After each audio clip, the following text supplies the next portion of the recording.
বর্তমান যুগে ছোট থেকে প্রাপ্তবয়স্ক প্রত্যেক ব্যক্তির জন্য জন্ম সনদ বাধ্যতামূলক প্রয়োজন। প্র্যাকটিক্যালি প্রমাণ সহ দেখব।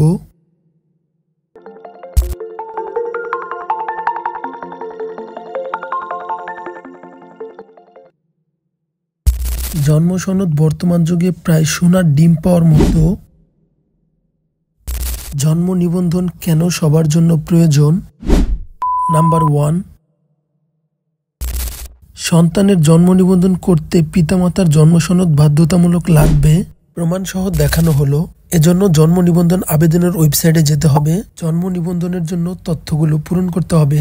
এখানে যে অপশনগুলো রয়েছে এই সম্পূর্ণ অপশনগুলো পূরণ করে জন্ম তারিখ 2010 সালের পরে বসিয়ে দিয়ে দেখব কি কি ডকুমেন্ট প্রয়োজন হয়।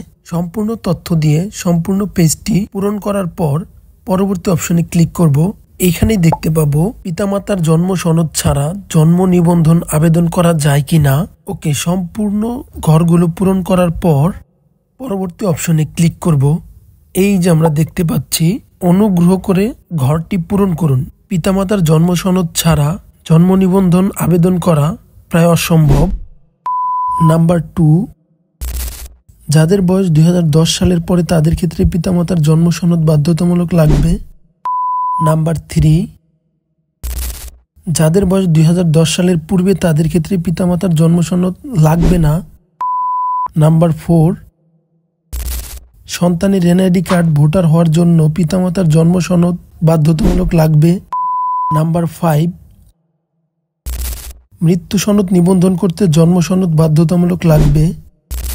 ওকে, মৃত্যু নিবন্ধনের ওয়েবসাইটে চলে যাব। মৃত্যু নিবন্ধনের জন্য আবেদন অপশনটিতে ক্লিক করলে দেখতে পাবো জন্ম সনদ ছাড়া মৃত্যু নিবন্ধন করা যাবে না।